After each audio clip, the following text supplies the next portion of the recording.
بسم اللہ الرحمن الرحیم الحمد للہ وکفا وسلام علی عبادہ الذین اصطفى لا سیما علی جعفر بن محمد الصادق البار الامین اما بعد۔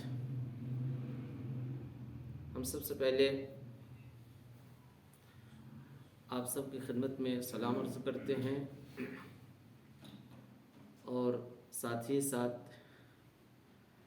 آج کی مناسبت 25 شوال المکرم کی جو چھٹے امام جعفر صادق علیہ السلام کی شہادت سے منسوب ہے، آپ کی خدمت میں تسلیت پیش کرتے ہیں اور اسی کے ساتھ ہم آپ سب کے شکر گزار ہیں کہ آپ نے ادارہ العزم کی نحیف آواز پہ پرزور لبیک کہہ کر کلاس میں شرکت کی۔ یہ تین باتیں تسلیم، تسلیت اور تبلیغ کے بعد ہم اپنے موضوع اور اپنے درس پہ آتے ہیں۔ ہمارا موضوع ہے قرآنی آیتوں کی روشنی میں اخلاق کا مرتبہ، اخلاق کی عظمت اور رتبہ کیا ہے۔ انشاءاللہ ہم اس سلسلے میں آپ سے محو گفتگو رہیں گے اور کچھ باتیں، کچھ معروضات آپ کی خدمت میں پیش کریں گے، لیکن خود اس موضوع کی حقیقت کو جاننے کے لیے سب سے پہلا قدم یہ ہوتا ہے کہ انسان موضوع کے بارے میں جانے کہ اس کا مطلب کیا ہے، اس کا مفہوم کیا ہے۔ تو تھوڑی دیر یہاں پر ہم اخلاق کے معنی بیان کرتے ہیں کہ اخلاق کہتے کسے ہیں، کیا معنی ہیں اخلاق کے۔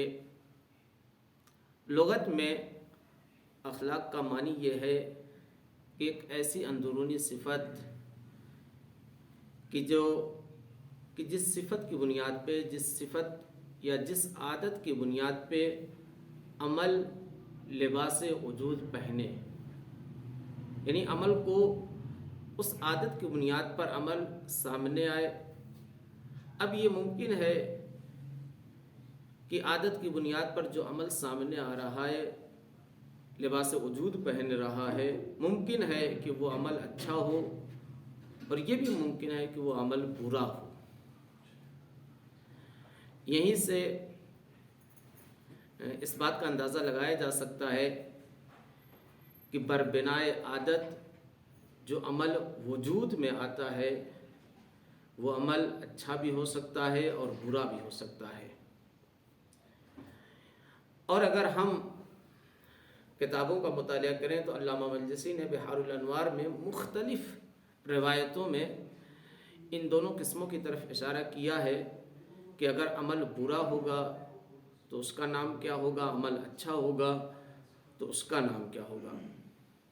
یعنی ایک وہ عمل کہ جو اچھا ہے، اس اچھے عمل کو کہ جسے ہم اپنی زبان میں بھی خوش اخلاق یا خوش اخلاقی کہتے ہیں، اور برے عمل کو یا بری عادت کو بد اخلاقی کہتے ہیں۔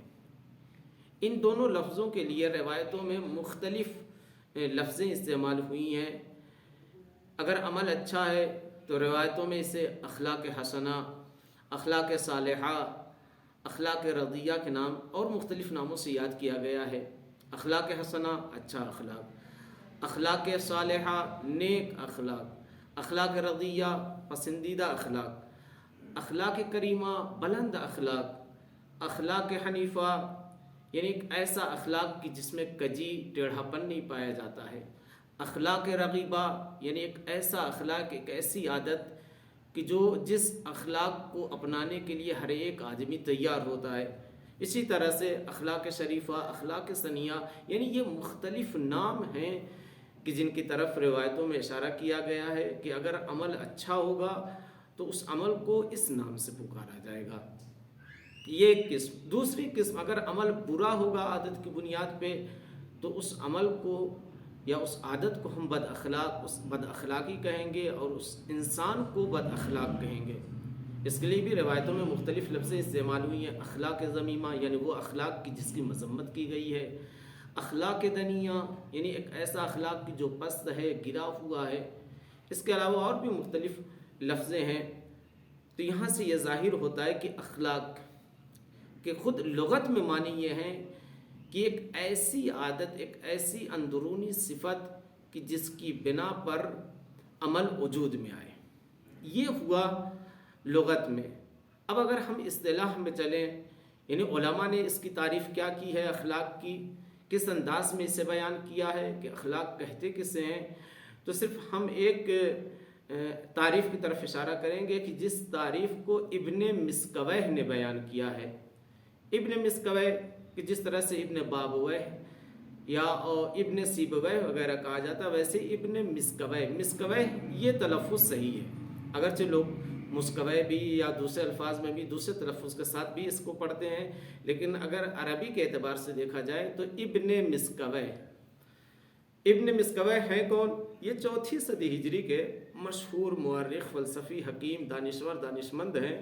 انہوں نے بہت ساری کتابیں لکھی ہیں. کچھ کتاب اخلاقیات کے بارے میں ہے.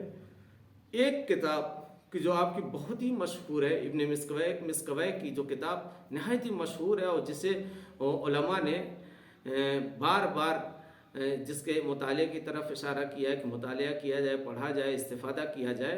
اس کتاب کا نام ہے تہذیب الاخلاق و تطہیر الاعراق.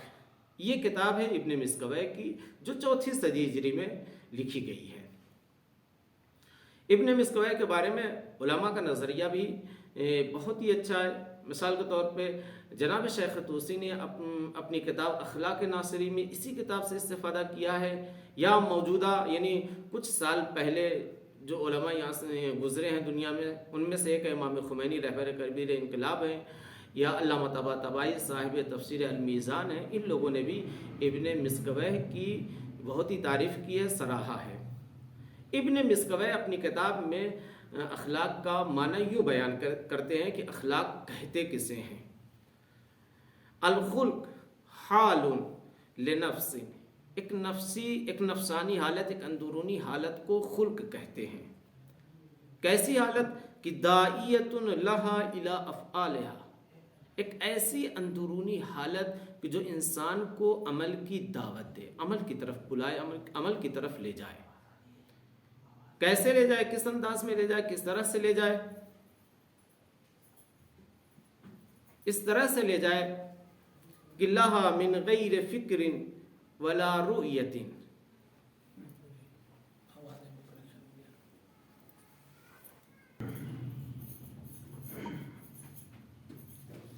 معذرت، نیٹ کی مشکل ہونے کی وجہ سے تھوڑی دیر کے لیے یہ مشکل پیش آئی، سامنے آئی کہ ہم تھوڑی دیر کے لیے آپ سے دور ہو گئے.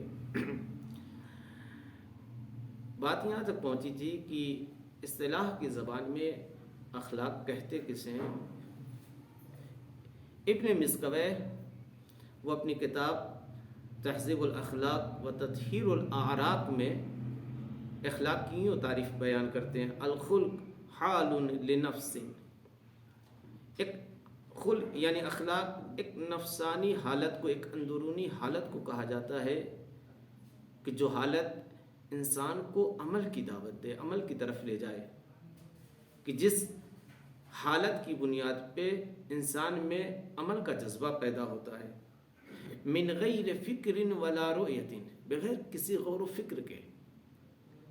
یعنی اخلاق ایک ایسی اندرونی حالت ہے کہ جو انسان کو فوری طور پہ عمل کی دعوت دیتی ہے، کہ جہاں پہ انسان فکر نہیں کرتا ہے، غور و خوض نہیں کرتا ہے. مثال کے طور پہ میں ایک چھوٹی سی مثال دوں.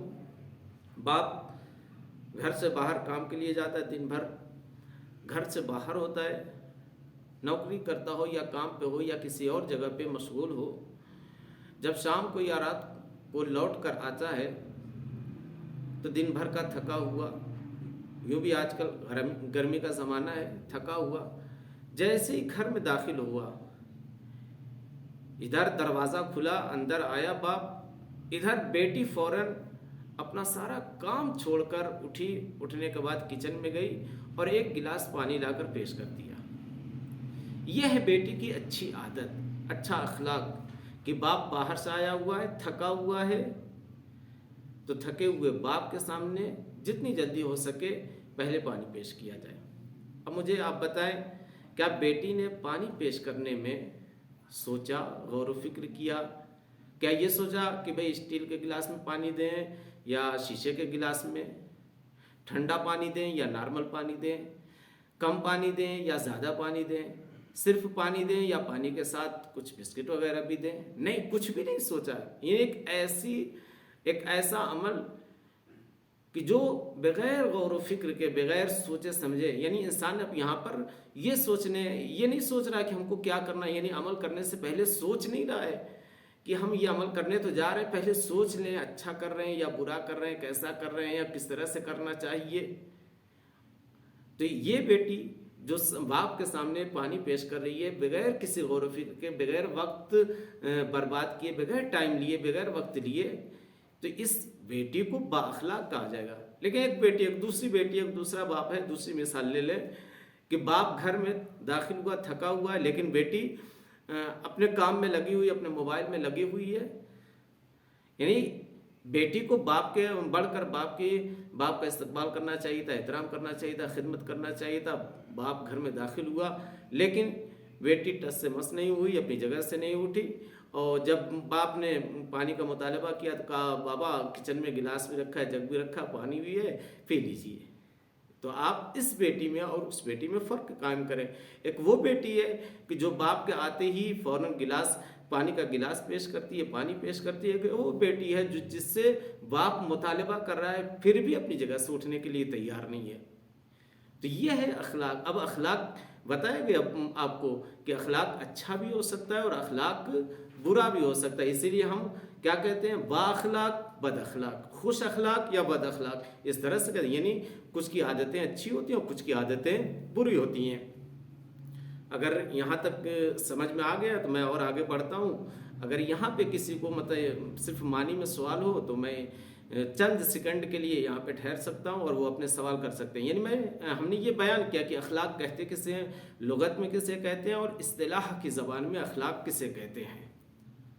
لغت میں کہتے ہیں عادت کو۔ اب یہ عادت جو عمل کو وجود میں لاتی ہے، یہ عمل یا تو اچھا ہوگا یا برا ہوگا۔ اس کے معنی بھی، اس کی مختلف نام بھی ہم نے روایتوں سے بیان کیے کہ اس کو کن کن ناموں سے بلایا جاتا ہے، پکارا جاتا ہے۔ اور اس کے بعد ہم نے اخلاق کی اصطلاحی تعریف بھی ابن مسکوہ کی زبانی بیان کی۔ تو یہاں تک اخلاق یعنی اخلاق کے معنی ہو گئے۔ لیکن یہیں پر راغب اصفہانی نے ایک اور نقطے کی طرف اشارہ کیا ہے کہ اخلاق خلق اور خلق دونوں سے بنا ہے۔ یعنی پھر انہی جو معنی بیان کیے ہیں، اسی معنی کی تائید میں، تصدیق میں، کہ اخلاق، خلق اور خلق یہ دونوں ایک چیز سے بنے ہوئے ہیں، ایک اصل سے ہیں۔ بس ان دونوں میں فرق کیا ہے کہ خلق کسے کہتے ہیں اور خلق کسے کہتے ہیں۔ خلق کہتے ہیں ظاہری شکل و صورت جو خوبصورت ہو، یعنی اگر ظاہر خوبصورت ہو، ظاہر اچھا ہو تو اسے خلق کہتے ہیں۔ لیکن اگر باطن اور اندرونی نفس، یعنی نفس انسان کا اچھا ہو، انسان کا ضمیر اچھا ہو، انسان کا اندرونی حصہ اچھا ہو تو اسے خلق کہتے ہیں۔ تو جو چیز یعنی ظاہر اچھا ہو تو اسے خلق کہتے ہیں، باطن اچھا ہو تو اسے خلق کہتے ہیں۔ یہ اور بات ہے کہ ظاہر اچھا ہوگا تو یہ آنکھ یعنی سر کی آنکھ سے دکھائی دے گا، یعنی ظاہر کو دیکھنے کے لیے بصارت کی ضرورت ہے، بصارت سے آدمی ظاہر کو دیکھ سکتا ہے۔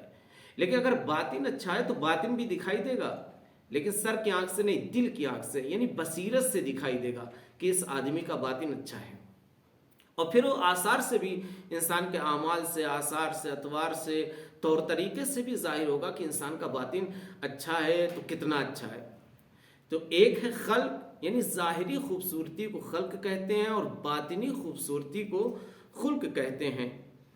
خلق سے متعلق قرآن مجید میں بے شمار لفظ موجود ہیں، اس سلسلے میں ہم بحث نہیں کریں گے، گفتگو نہیں کریں گے۔ خلق یا خلق، اس سلسلے میں قرآن مجید میں، پورے قرآن میں دو بار یعنی دو جگہوں پہ یہ لفظ استعمال ہوئی ہے خلق۔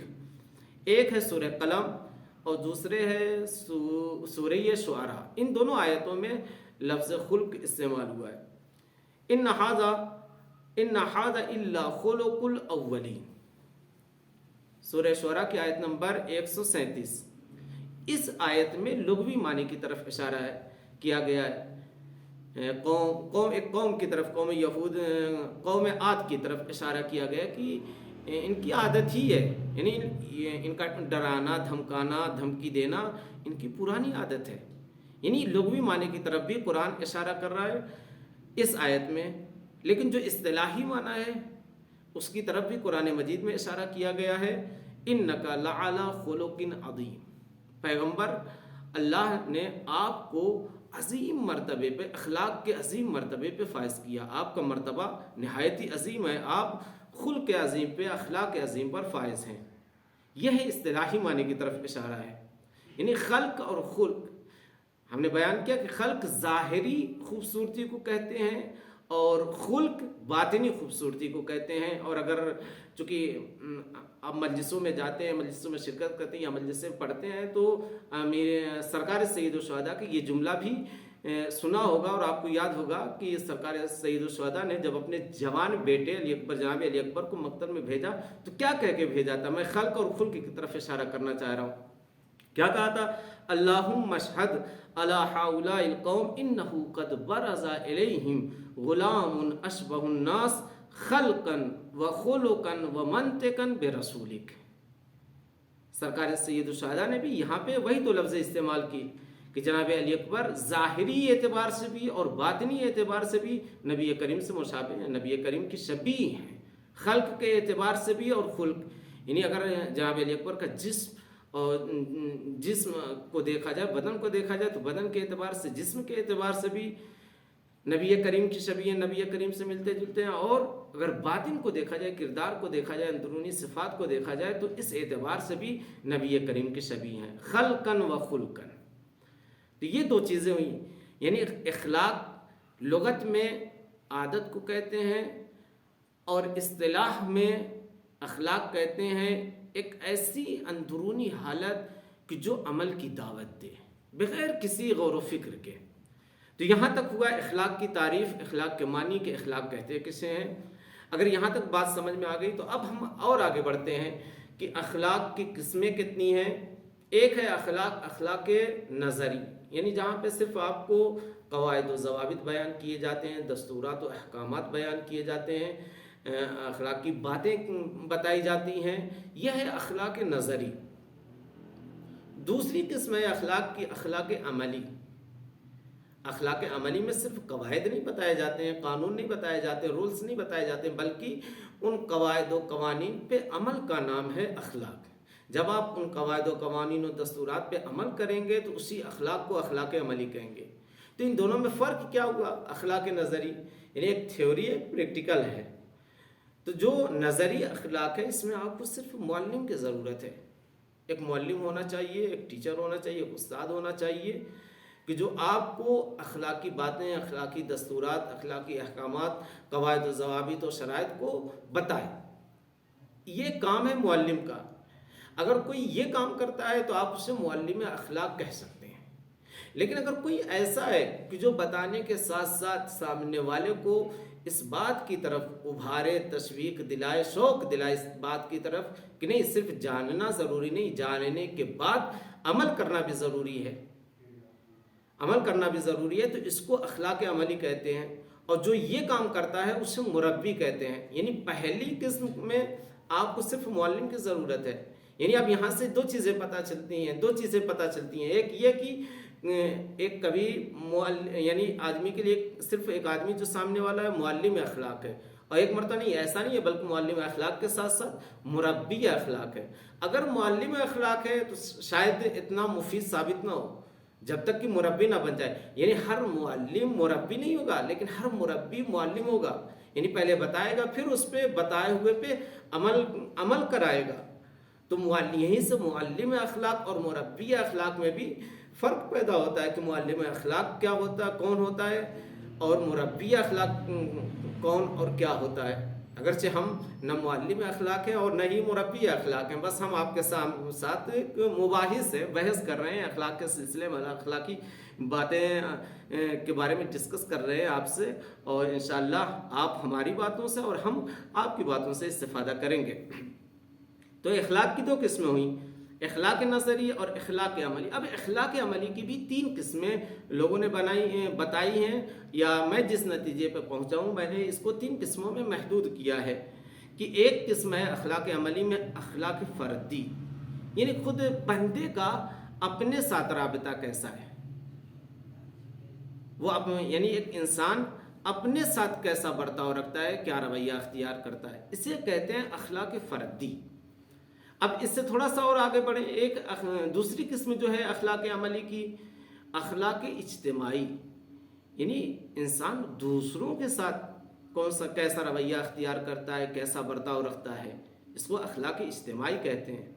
اور تیسری قسم ہے اخلاق عملی کی اخلاق بندگی، یعنی بندے کا خدا کے ساتھ رابطہ کیسا ہے۔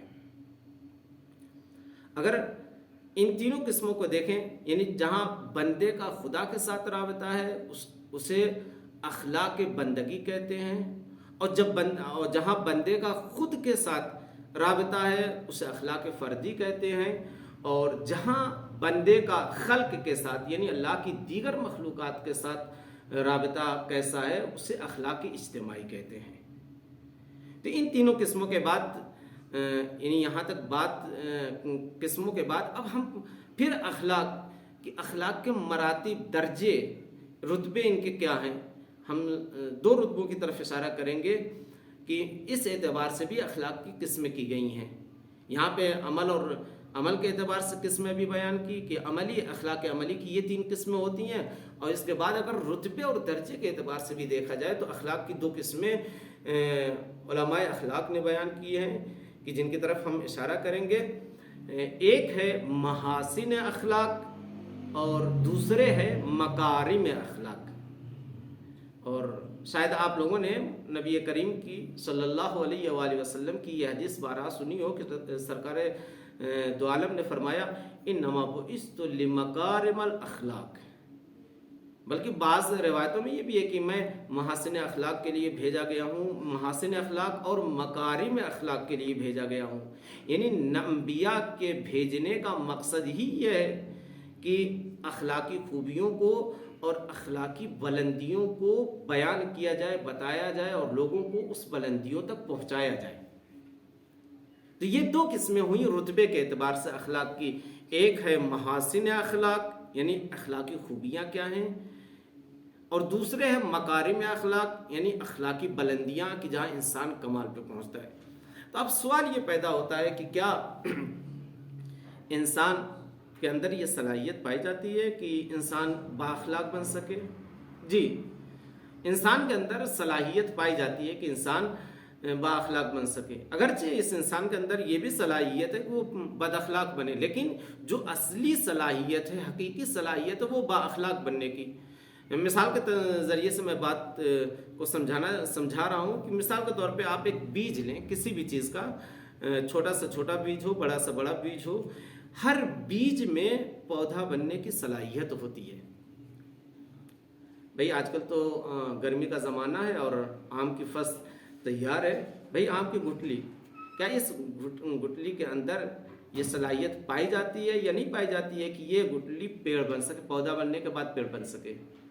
یقیناً پائی جاتی ہے، بس اس کے لیے شرائط ہونے چاہیے، حالات ہونے چاہیے، اس کے لیے پانی، ہوا، زمین اور روشنی یعنی سورج کی حرارت ہونی چاہیے۔ اگر سارے شرائط موجود ہیں، حالات مہیا ہیں، میسر ہیں، تو ضرور یہ گٹلی پودا بنے گی، پودا بننے کے بعد پیڑ، پیڑ بننے کے بعد پھول، پھول بننے کے بعد پھل۔ اسی طرح سے ہر انسان کے اندر یہ صلاحیت پائی جاتی ہے کہ انسان اپنے اندر اچھی چیزیں، اچھے اخلاق کو پیدا کر سکے، محاسن اخلاق اور محاسن اخلاق کے بعد مکارم اخلاق تک پہنچ سکے۔ یعنی اگر انسان کوشش کرے تو انسان با اخلاق بھی بن سکتا ہے، اور اگر کوشش نہیں کرتا ہے، اپنی صلاحیت کو پامال کرتا ہے، تو وہ انسان بد اخلاق بھی بن سکتا ہے۔ یہی گٹھلی کی جسے آپ نے ایک زرخیز زمین کے دل میں چھپایا، اور ساری چیزیں مہیا ہیں، جہاں پہ ساری چیزیں مہیا ہیں، پانی بھی ہے، ہوا بھی ہے، روشنی بھی ہے، زمین بھی ہے، تو یہ گٹھلی ایک دن انشاءاللہ پھل دے گی، نتیجہ دے گی۔ لیکن آپ اسی گٹھلی کو لے جا کے ایک چٹیل میدان زمین میں ڈال دے، کہ جو پتھریلی زمین ہو، نہ پانی ہو، نہ ہوا ہو، نہ ہی زرخیز زمین ہو، تو کیا یہ گٹھلی پودا بنے گی، پیڑ بنے گی، اور پیڑ بننے کے بعد پھول اور پھل دے گی؟ نہیں، یقیناً نہیں دے گی۔ کیوں؟ اس لیے کہ گٹھلی کے اندر تو صلاحیت تھی، لیکن جو شرائط تھے، جو حالات تھے ہونے چاہیے تھے اس کو پودا اور پیڑ بننے کے لیے، وہ مہیا نہیں ہو سکے۔ تو ایسے ہی اگر ہمارے اندر یہ صلاحیت پائی جاتی ہے کہ ہم با اخلاق بن سکیں، اس کے لیے ضروری ہے کہ ہم اچھا ماحول پیدا کریں، اچھے ساتھی پیدا کریں، گھر میں اچھا ماحول بنائیں، معلم اخلاق کی تلاش کریں، اچھی باتیں سیکھیں۔ اگر ہم یہ سارا کام کرتے ہیں تو انشاءاللہ ہم با اخلاق بنیں گے، یعنی یہ ہمارے اندر اس چیز کی صلاحیت پائی جاتی ہے۔ تو رتبے کے اعتبار سے ایک محاسن اخلاق ہے اور ایک مکارم اخلاق۔ بھئی محاسن اور مکارم میں فرق کیا ہے؟ میں صرف اس کی طرف اشارہ کرنا چاہتا ہوں، محاسن کسے کہتے ہیں اور مکارم کسے کہتے ہیں۔ محاسن کہتے ہیں کہ جہاں انسان ان خوبیوں کی طرف آگے بڑھ رہا ہے جو اس کے مزاج کے، جو اس کے نیچر کے موافق ہے۔ صادق آل محمد سے پوچھا گیا ما حد حسن الخلق، حسن اخلاق یا خوش اخلاقی کی حد کیا ہے؟ تو امام نے فرمایا تلین جانبک، یعنی تم نرم رویہ اختیار کرو، وتطیب کلامک، اور اپنی باتوں کو پاکیزہ بناؤ، یعنی اچھی باتیں کرو، وتلقى اخاک ببشر حسن، اور لوگوں سے مسکرا کے ملو۔ بھئی یہ تینوں چیزیں، نرم رویہ اختیار کرنا، اچھی باتیں کرنا، لوگوں سے مسکرا کے ملنا، یہ ہر مزاج کے موافق اور ہر آدمی چاہتا ہے کہ یہ کام کرے۔ یعنی بہت ہی کم ایسے ہوں گے، یکا دکا ایسے افراد ہوں گے کہ جو اس روش کو، اس طریقے کو اپنانا نہیں چاہتے ہوں گے۔ لیکن یہ ہے محاسن اخلاق، یہ ہے حسن خلق یا خوش اخلاقی کی حد یا پہچاننے کا طریقہ، کہ اگر محاسن اخلاق کو دیکھنا ہے تو ایسے دیکھیں، لیکن اگر ہمیں مکارم اخلاق کو دیکھنا ہے تو یہ ذرا سخت مرحلہ ہے۔ محاسن اخلاق ابتدائی مرحلہ ہے اخلاق کا، لیکن جو مکارم اخلاق ہے یہ اخلاق کا آخری اور انتہائی مرحلہ ہے، کہ جہاں پہ انسان کو اپنی خواہشوں کو پامال کرنا پڑتا ہے، رودنا پڑتا ہے، اور وہ کام کرنا پڑتا ہے جو اس کے نفس کے خلاف ہے۔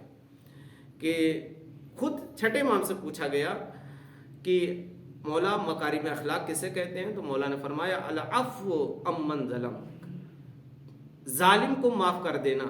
بھائی کون ظالم کو معاف کرنا چاہتا ہے؟ ہر دل میں جذبہ ہوتا ہے انتقام کا، بدلہ لینے کا، لیکن معاف کر دینا یہ نفس کے خواہش کے خلاف ہے، یعنی خواہش نفسانی کے خلاف ہے۔ دل تو یہ کہہ رہا ہے، نفس تو یہ کہہ رہا ہے کہ جب اس نے ظلم کیا تو ہم بھی ظلم کریں گے، ہم معاف نہیں کریں گے۔ لیکن مکارم اخلاق کیا کہہ رہا ہے کہ نہیں، اگر سامنے والے نے ظلم کیا ہے تو ظالم کو معاف کر دو۔ ہم یہاں پہ آپ سے معذرت چاہتے ہیں، چونکہ قم میں اذان ہو رہی ہے، 2-3 منٹ کے بعد پھر آپ کی خدمت میں حاضر ہوتے ہیں۔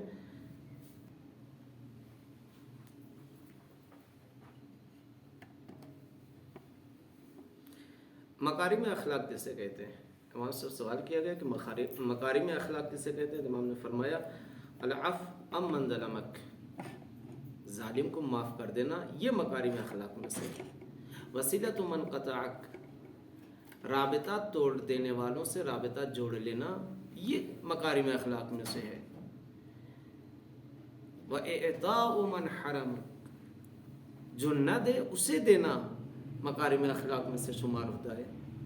وَقَوْلُ الْحَقِّ وَلَوْ عَلَى نَفْسِكَ، حق بات کہنا، چاہے وہ حق بات آپ کے خلافی کیوں نہ ہو، آپ کے لیے نقصان دہ کیوں نہ ہو، ضرر رسا کیوں نہ ہو، لیکن حق بات بولنا، حقیقت بیان کرنا، حق بیانی سے کام لینا، چاہے نقصان دہ ہی کیوں نہ ہو، یہ ہے مکارم اخلاق۔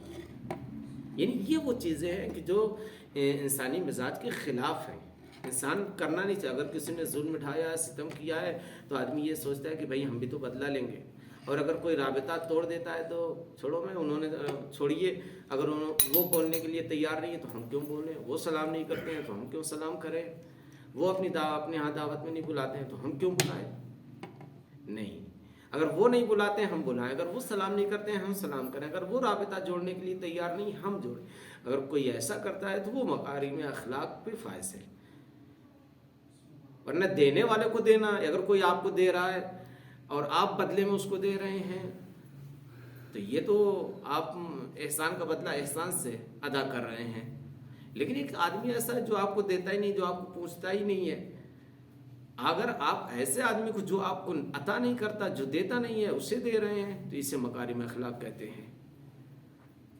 اور پھر حق بات بولنا، چاہے نقصان دہ ہی کیوں نہ ہو، یہ کمال کی منزل ہے کہ انسان جہاں اپنا گھاٹا دیکھتا ہے وہاں حق بات بولنے کے لیے تیار نہیں ہوتا ہے۔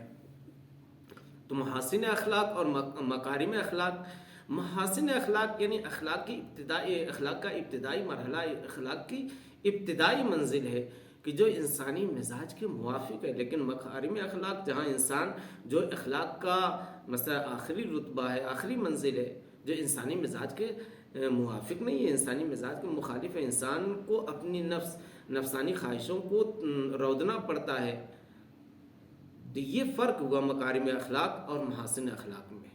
لہٰذا اس لیے کہا جاتا ہے، کسی بزرگ کا قول ہے کہ اگر کسی کے پاس علم 100 من ہے تو علم 1 من ہے تو اخلاق 100 من ہونا چاہیے۔ یعنی علم سے زیادہ اخلاق کی ضرورت ہے، اور یہ صرف آج کے معاشرے کی ضرورت نہیں ہے بلکہ ہر معاشرے میں اخلاق کی ضرورت رہی ہے اور رہے گی۔ اور ہم نے یہ بھی دیکھا ہے کہ کتنے لوگ علم کے میدان میں پیچھے تھے، لیکن اخلاق کے مرحلے میں، اخلاق کے میدان میں علم والوں سے آگے نکلے اور علم والوں کو مات دی، اخلاق کی بنیاد پہ وہ جیت گئے۔ یعنی ہم ایک داستان، ایک واقعے کی طرف اشارہ کرتے ہیں کہ علامہ وحید بہبہانی کہ جنہیں استاد اکبر، استاد کل، علامہ یہ دو محقق ثانی کہا جاتا ہے، جن کی قبر کربلا معلیٰ میں ہے، یہ اپنے دور کے جید عالم دین ہیں۔ انہی کے دور میں ایک دوسرے عالم ہیں شیخ یوسف بحرانی۔ دونوں کے مکتب میں، دونوں کی فکر میں اور نظریے میں اختلاف ہے۔ ایک اصولی ہے، علامہ وحید بہبہانی یہ اصولی ہیں، اصولی مکتب سے تعلق رکھتے ہیں، لیکن شیخ یوسف بحرانی یہ اخباری ہیں۔ اخباری کا مطلب اس دور میں اور یہی ہوتا تھا کہ یعنی احکامات الہی کے لیے وہ حدیثوں سے، روایتوں سے کا استعمال کرتے تھے اور ان سے استفادہ کرتے تھے۔ عقل اور دوسری چیزوں کے ذریعے سے یہ استنباط یا فتوے وغیرہ نہیں نکالتے تھے، اس کے قائل نہیں تھے، استنباط کے یا اجتہاد کے قائل نہیں تھے۔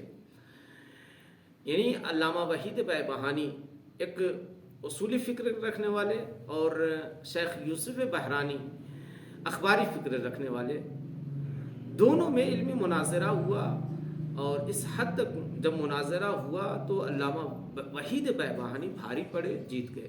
حد یہ ہے کہ جب علامہ وحید بہبہانی ان کے شہر آئے تو شیخ یوسف بحرانی نے، کہ جن کا بہت بڑا درس ہوتا تھا، انہوں نے اپنے سارے شاگردوں سے کہا کہ جو بھی، بلکہ اپنا درس کی تعطیل کر دی، چھٹی کر دی، اپنے کلاس کی چھٹی کر دی، کہا جاؤ علامہ وحید بہبہانی کے کلاس میں جاؤ، بہت ہی جید عالم ہیں۔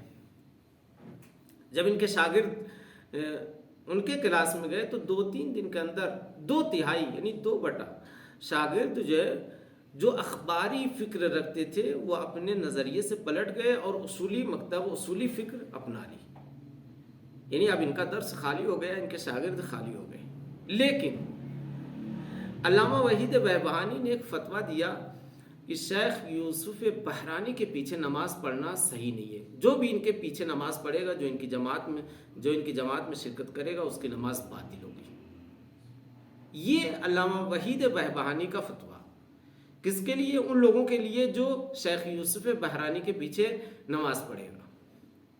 بھائی اگر ہم ہوتے تو کنکری کا جواب اگر پتھر سے نہیں دے سکتے تھے تو کم سے کم کنکری سے تو دیتے ہی. یعنی شیخ یوسف بحرانی کی جگہ کوئی اور ہوتا تو وہ بھی یہی کہتا کہ جس طرح سے انہوں نے یہ فتویٰ دے دیا ہے کہ شیخ یوسف وحید بہبہانی نے یہ فتویٰ دیا ہے کہ شیخ یوسف بحرانی کے پیچھے نماز پڑھنا جائز نہیں، نماز جو جماعت سے نماز پڑھے گا اس کی نماز باطل ہوگی. ہم بھی یہ فتویٰ دیتے ہیں کہ جو وحید بہبہانی کے پیچھے نماز پڑھے گا اس کی نماز بھی صحیح نہیں، اس کی نماز بھی باطل ہے. لیکن شیخ یوسف بحرانی نے یعنی کنکری کا جواب پتھر سے دینے کے بجائے کنکری سے بھی نہیں دیا. اب ان کا جواب سنیے، ان کا اخلاق دیکھیے. شیخ یوسف بحرانی کہتے ہیں کہ نہ صرف یہ کہ علامہ وحید بہبہانی کے پیچھے نماز پڑھنا باطل نہیں ہے بلکہ صحیح ہے. یعنی جو بھی پڑھنا چاہے ان کے پیچھے، ان کی اقتداء میں، ان کی امامت میں نماز پڑھے اور اس کی نماز صحیح ہے. یہیں تک شیخ یوسف بحرانی رکے نہیں.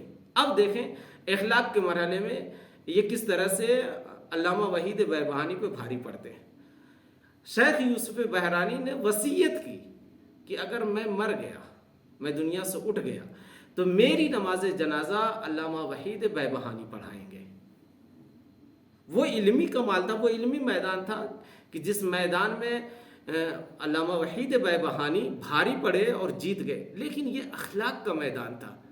اخلاق کے میدان میں شیخ یوسف بحرانی جیتے. یعنی علم کے لیے اخلاق ضروری ہے. اگر علم تھوڑا بھی ہے تو اخلاق، یعنی میں نے وہ کسی بزرگ کا قول نقل کیا، وہ یہی کہتے تھے کہ اگر علم 1 من ہے تو اخلاق 100 من ہونا چاہیے. بہت اچھا، بہت اچھی فکر ہے کہ انسان علم میں اگر ہار بھی گیا ہے، علمی میدان میں ہار بھی گیا ہے تو اخلاق کی دنیا میں، اخلاق کے میدان میں جیت بھی سکتا ہے. کیوں؟ اس لیے کہ یہ اخلاق ایک ایسا فریضہ ہے کہ جو 24 گھنٹہ ہماری گردن پہ رہتا ہے. یعنی اخلاقی ذمہ داری کی ادائیگی سے انسان پل بھر کے لیے، تھوڑی دیر کے لیے بھی سبکدوش نہیں ہو سکتا ہے. ہر آن، ہر لمحہ، ہر گھڑی انسان جو ہے اخلاق کے ساتھ جیے اور اخلاقی کمالات کا مظاہرہ کرے. مثال کے طور پہ نماز جو ہم پر واجب ہے، اگر ہم نماز پڑھنا چاہتے ہیں تو کیا کرتے ہیں بھئی؟ نماز پڑھنے کے لیے اگر ہم ابھی مغرب کی نماز پڑھ چکے ہیں تو پھر 24 گھنٹے تک اللہ ہم سے مغرب کی نماز کا تقاضا نہیں کرے گا کہ دوبارہ مغرب کی نماز پڑھو. لیکن اخلاق اس طرح سے نہیں ہے کہ ہم ایک مرتبہ میں اخلاق یعنی خوش اخلاقی سے پیش آئے تو پھر بھائی 24 گھنٹے کی چھٹی ہو گئی ہے، اب 24 گھنٹے تک ہم بد اخلاقی کر سکتے ہیں، 24 گھنٹے کے بعد دوبارہ خوش اخلاقی سے پیش آئیں گے. نہیں، ایسا نہیں ہے. خوش اخلاقی وہ وظیفہ، وہ ذمہ داری ہے کہ جو ہر آن ہماری گردن میں ہوتا ہے، ہمارے ساتھ ہوتا ہے، ہماری زندگی کا جز ہے. لہٰذا انسان کوشش یہ کرے کہ اس وظیفے پہ، اس طریقے پہ عمل کرے. اور میں پھر یہیں سے اپنی بات کو ختم کرنا چاہتا ہوں کہ انسان خوش اخلاقی کے ذریعے سے ہر میدان کو فتح کر سکتا ہے. اور آخری بات کہ کسی نے ابو درداء سے کہا، جو نبی کریم کے صحابی ہیں، کہ کیا شکایت کی، ابو درداء سے شکایت کی کہ آپ کا بھائی بہت برا ہے، آپ اپنے بھائی سے دشمنی کیوں نہیں کرتے، نفرت کیوں نہیں کرتے ہیں؟ تو ابو درداء نے کہا کہ میں اپنے بھائی کے کاموں سے نفرت تو کرتا ہوں لیکن خود بھائی سے نہیں، اس لیے کہ اس کا کام برا ہے. اس کا یعنی میرے بھائی کا کام برا ہے لیکن میرا بھائی برا نہیں ہے. اور یہ بات ہم 7ویں امام کی زندگی میں بھی دیکھتے ہیں. جب لوگوں نے کہا امام سے کہ مولا کیا آپ کا شیعہ گناہ کر سکتا ہے، تو مولا نے کہا کہ ممکن ہے، ہو سکتا ہے گناہ ہو. پھر پڑھ کے پوچھنے والے نے کہ مولا اگر آپ کا شیعہ گناہ کہہ رہے تو ہم اس کو فاسق کہہ سکتے ہیں؟ کہا فاسق کا نہیں، فاسق نہیں کہہ سکتے ہو. یعنی مکمل طور پہ اسے فاسق کہو نہیں، ایسا نہیں، بلکہ اسے فاسق العمل کہو کہ اس کا یہ کام برا تھا. امام نے یعنی ایک شیعہ کی جو گناہ اتفاقی طور پہ کسی وجہ سے گناہ میں گرفتار ہو گیا تو ایسا نہیں ہے کہ وہ شیعہ نہیں ہے، بلکہ امام نے کہا کہ نہیں وہ فاسق ہے مگر فاسق العمل، اسے مکمل فاسق نہیں کہو. اور اس کی مثال اس طرح سے دی جا سکتی ہے کہ ایک انسان 1 منٹ کے لیے کہ اگر ایک انسان کا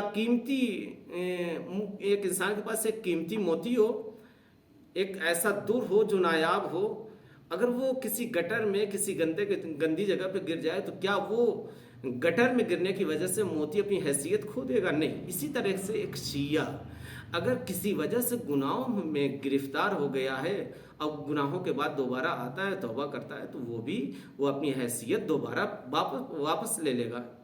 لہٰذا انسان یہ کوشش کرے کہ ہر انسان دوسرے انسان کے ساتھ خوش اخلاقی سے پیش آئے، اور یہ کوشش کرے کہ پہلی فرصت میں کسی کو گناہ کرتے ہوئے دیکھے تو اس پہ تہمات، الزام یا دوسری چیزیں اس طرح کی باتیں نہ کہیں جس سے شریعت نے روکا ہے۔ والسلام علیکم ورحمۃ اللہ وبرکاتہ۔